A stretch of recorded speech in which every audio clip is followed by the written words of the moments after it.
অগ্নিনাভ শিৱ মন্দিৰত এনেকুৱা কি বস্তু ওলাল যাৰ ফলত মানুহৰ ভিৰ দেখিবলৈ পোৱা গৈছে? অগ্নিনাভ মন্দিৰত এনেকুৱা কি আচৰিত বস্তু ওলাল যাৰ ফলত অসমৰ বিভিন্ন প্ৰান্তৰ পৰা মানুহ আহি সেই মন্দিৰখনত ভিৰ কৰিবলৈ আৰম্ভ কৰিলে? বন্ধুসকল, আপোনালোকে জানে বৰ্তমান সময়ত অনলাইন বাবা হিচাপে পৰিচিত সেই মন্দিৰখনত কি এনেকুৱা ঘটনা ঘটিল যাৰ ফলত মানুহৰ লানি নিচিগা হাৰি দেখিবলৈ পোৱা গৈছে? সেই মন্দিৰটোত আজি এনেকুৱা ধৰণৰ ঘটনা সংঘটিত হ'ব লৈছে যিটো ঘটনাৰ ফলত আজি সেই মন্দিৰটোৰ বিষয়ে সকলোৱে জ্ঞাত। সেই মন্দিৰটোৰ বিষয়ে আগতে হয়তো বহু লোকে গম পোৱা নাছিল, কিন্তু এনেকুৱা কিছুমান ঐশ্বৰিক ঘটনা সংঘটিত হৈছে সেই মন্দিৰ ভাগত। তাৰ ফলতেই আজি সমগ্ৰ অসমৰ প্ৰতিগৰাকী ব্যক্তিয়েই শিৱ মন্দিৰটোৰ বিষয়ে নাইবা অগ্নিনাভ শিৱ মন্দিৰটোৰ বিষয়ে গম পায় নাইবা চিনি পায়। আমাৰ অসমত এনেকুৱা ধৰণৰ আৰু বহুত মন্দিৰ আছে, কিন্তু অগ্নিনাভ শিৱ মন্দিৰ আজি এনেকুৱা এটা মন্দিৰ বেলেগ মন্দিৰতকৈ অলপ হ'লেও পৃথক। কিহৰ কাৰণে পৃথক বন্ধুসকল? পৃথক এইটোতেই, অনলাইন যোগে ভগৱানৰ আশীৰ্বাদ ল'ব পৰা যায় আৰু এই আশীৰ্বাদৰ বাবদ 500 টকা এটা ট্ৰানজাকশ্যন কৰিব লাগে। তাৰ মানে যিসকলে সেই মন্দিৰটোলৈ যাব পৰা নাই তেওঁলোকে অনলাইন যোগে 500 টকা প্ৰেৰণ কৰি পেলাই ভগৱানৰ আশীৰ্বাদ ল'ব পাৰে। আৰু যিসকলে মন্দিৰটোলৈ গৈ পেলাই ভগৱানৰ চৰণত ধৰি আশীৰ্বাদ ল'ব বিচাৰে তেওঁলোকে যদি শৰাই এখন আগবঢ়াব বিচাৰে তেতিয়াহ'লে শৰাইখনত যিমানখিনি বস্তুৰ দৰকাৰ হয় মন্দিৰটোৰ ভিতৰ ভাগৰ পৰা ল'ব লাগিব। বাহিৰৰ পৰা অনা সামগ্ৰী বা শৰাইখনৰ কাৰণে যিমানখিনি বস্তুৰ দৰকাৰ হয় সেইখিনি বাহিৰৰ পৰা যদি অনা হয় তেতিয়াহ'লে মন্দিৰত একচেপ্ট কৰা নহ'ব। যিসকলে 500 টকা অনলাইন কৰি পেলাই শৰাই আগবঢ়ালে, যিসকলে মন্দিৰটোলৈ গৈ পেলাই শৰাই আগবঢ়ালে তেওঁলোকৰ পাৰ্থক্য একোৱেই নাথাকিব। ভগৱানৰ আশীৰ্বাদ সকলোৱে সমানেই পাব। আৰু সেইবাবেই অগ্নিনাভ শিৱ মন্দিৰ আজি বেলেগ মন্দিৰতকৈ অকণমান হ'লেও পৃথক। অগ্নিনাভ শিৱ মন্দিৰত চলি থকা এই যিটো পদ্ধতি, এই পদ্ধতি সম্পূৰ্ণৰূপে ফ্ৰড, সম্পূৰ্ণৰূপে মিছা। এই যিটো মন্দিৰ, এই মন্দিৰ হৈ গ'ল ভগৱানৰ নামত বিজনেছ চলাই থকা এটা কেন্দ্ৰ বুলিও বহু লোকে বিতৰ্ক কৰি থকাও আমি শুনিবলৈ পাইছিলোঁ। আৰু যিয়ে নহওক সকলো মানুহৰ মন একেই নহয়।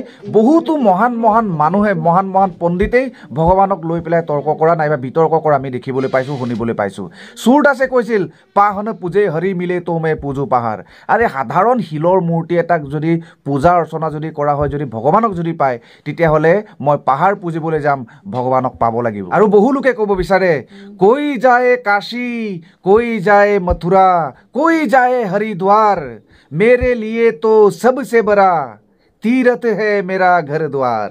বহু লোকে তীৰ্থ ভ্ৰমণ কৰিবৰ কাৰণে মথুৰালৈ যায়, কাশীলৈ যায়, হৰিদ্বাৰলৈ যায়, কিন্তু সেইগৰাকীয়ে ক'ব বিচাৰিছে মোৰ মতে তীৰ্থ ভ্ৰমণ বুলি ক'লে মোৰ ঘৰটোৱেই, মোৰ পৰিয়ালটোৱেই। ঠিক এনেকুৱা ধৰণেৰে বহুতো মহান ব্যক্তিয়ে ভগৱানক লৈ পেলাই তৰ্ক কৰা দেখিবলৈ পোৱা যায়, বিতৰ্ক কৰা দেখিবলৈ পোৱা যায়। তেতিয়াহ'লে আজিৰ দিনটোত অগ্নিনাভ মন্দিৰটোক লৈ পেলাই তৰ্ক বিতৰ্ক হৈ থকাটো স্বাভাৱিক কথা। কিন্তু এটা কথা ক'ব লাগিব, যিসকলে ভগৱানক বিশ্বাস নকৰে নকৰক, কিন্তু যিসকলে বিশ্বাস কৰি আছে অগ্নিনাভ শিৱ মন্দিৰত শৰাই এখন আগবঢ়াই অনলাইনত 500 টকা এটা দি পেলাই যদি সন্তুষ্ট হৈছে, ঘৰত দুখ দুৰ্গতিবোৰ যদি নাইকিয়া কৰিছে, তেতিয়াহ'লে তেওঁলোকক আমি বিতৰ্ক কৰিলে নহ'ব।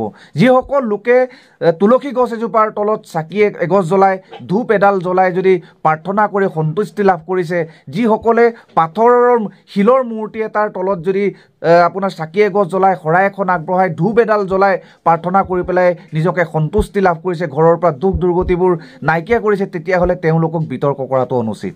যিসকলে বিশ্বাস কৰা নাই নকৰক, কিন্তু যিসকলে বিশ্বাস কৰি আছে, ভগৱান আছে বুলি আশীৰ্বাদ অকণমান ল'বলৈ গৈছে, তেওঁলোকক কিন্তু বাধা দিবলৈ যোৱাটো অনুচিত বুলি মই ভাবোঁ। কিয়নো বিশ্বাসেই আদিমূল, বিশ্বাসে, এই বিশ্বাসৰ জৰিয়তেই আমাৰ গোটেই পৃথিৱীখন চলি আছে। আজি অগ্নিনাভ মন্দিৰত ইমান মানুহৰ ভিৰ কিয় দেখিবলৈ পোৱা গৈছে? লানি নিচিগা হাৰি কিয় দেখিবলৈ পোৱা গৈছে?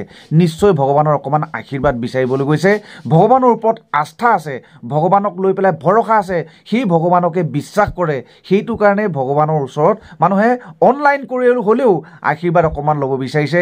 বহুত দূৰ দূৰণিৰ পৰা হ'লেও অগ্নিনাভ মন্দিৰত গৈ পেলাই আশীৰ্বাদ অকণমান ল'বলৈ বিচাৰি আছে। হয়, অগ্নিনাভ শিৱ মন্দিৰত এনেকুৱা কোনো ধৰণৰ ঐশ্বৰিক ঘটনা ঘটি যোৱা নাই। ভগৱান নিজে প্ৰকট হৈ পেলাই মই ইয়াতে আছোঁ বুলি ভগৱানে দেখা দিয়াহি নাই। কিন্তু সেই মন্দিৰটোক লৈ পেলাই মানুহৰ এটা আস্থাৰ সৃষ্টি হৈছে। নিজৰ জীৱনৰ ঘটি থকা সমস্যাবোৰ নাইকিয়া কৰিবৰ কাৰণে বিভিন্ন জেগালৈ গ'ল, লাষ্টত সমাধান বিচাৰি নাপায়, শেষত ভগৱানৰ নাম ল'বলগীয়া হয়। বেছিভাগ মানুহেই সমস্যাৰ সমাধান বিচাৰি যেতিয়া বেলেগ পথ যেতিয়া বিচাৰি নাপায়, তেতিয়া একেবাৰে লাষ্টত ভগৱানৰ নাম ল'বলগীয়া হয় নাইবা ভগৱানৰ ওচৰত যাবলগীয়া হয়। সেইটো কাৰণে হয়তো আজি অগ্নিনাভ শিৱ মন্দিৰটোত মানুহৰ ভিৰ দেখিবলৈ পোৱা গৈছে, সমাগম দেখিবলৈ পোৱা গৈছে, লানি নিচিগা হাৰি দেখিবলৈ পোৱা গৈছে। মই কোৱা নাই আপোনালোকে অগ্নিনাভ শিৱ মন্দিৰত বাহিৰত যাওক, অনলাইন যোগে ভগৱানৰ আশীৰ্বাদ লওক। অগ্নিনাভ শিৱ মন্দিৰটোক লৈ পেলাই মই কোনো ধৰণৰ এজেণ্ট কৰি থকা নাই। ভগৱান সকলোতে আছে, সকলোতে বিৰাজমান। ভগৱানৰ কোনো আকাৰ নাই, খালি মাত্ৰ ভগৱানক আমি চিনি পোৱাটোহে নাইবা বুজি পোৱাটোহে মেইন কথা, নে কি কয়? জয় অগ্নিনাভ বাবা।